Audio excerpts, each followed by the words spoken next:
Salam sejahtera bagi kita umat yang dikasih Tuhan. Gema kabar baik menyapa kita hari ini. Saudara yang dikasih Tuhan, firman Tuhan dalam 1 Tawarik pasal 22 ayat 2-19 menjadi bahan renungan bagi kita. Saya bacakan ayat 11 dan 12.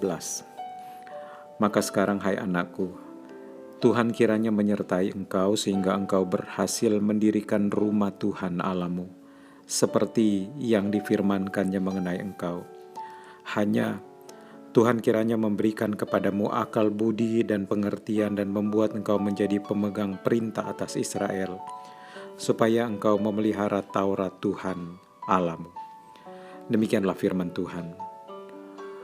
Saudara, tema renungan kita hari ini, mewariskan ketaatan. Disadur dari renungan santapan harian. Saudara, orang Kristen pasti memiliki harapan agar anak-anak mereka dapat bertumbuh menjadi orang yang baik dan takut akan Tuhan.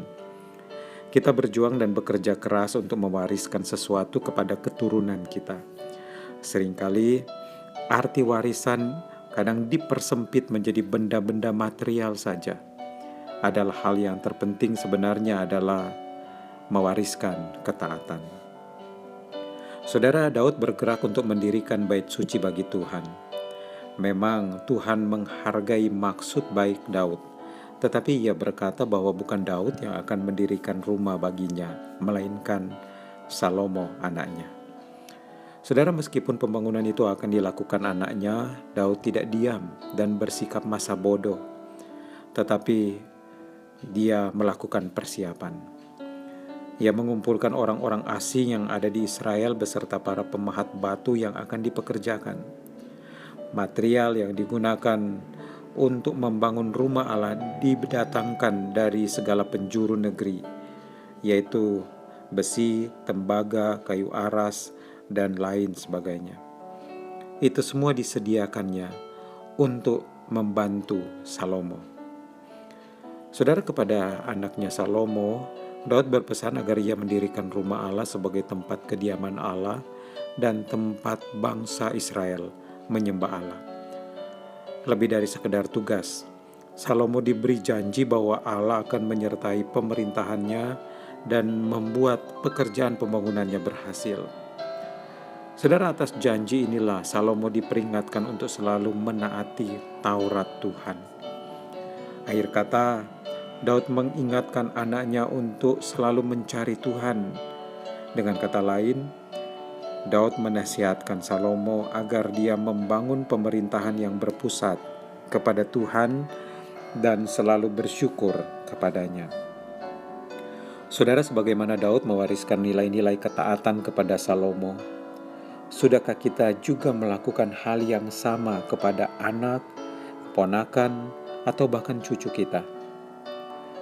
Saudara, zaman yang dihadapi anak-anak berbeda dari zaman yang dihadapi oleh orang tua mereka. Namun satu hal yang pasti adalah semua tantangan zaman dapat dihadapi dengan hidup yang berlandaskan pada Tuhan. Maka dari itu, selain menghidupi ketaatan kepada Allah dalam hidup kita sendiri, kita juga wariskan ketaatan itu kepada generasi penerus kita.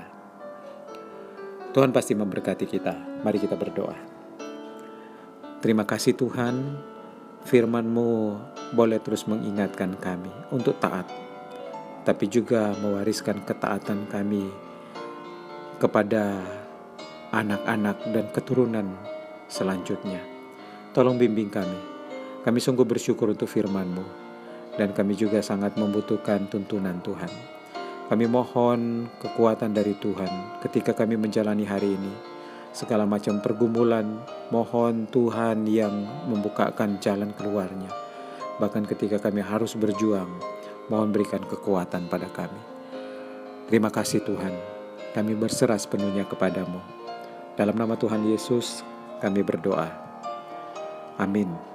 Selamat beraktivitas, Tuhan memberkati kita.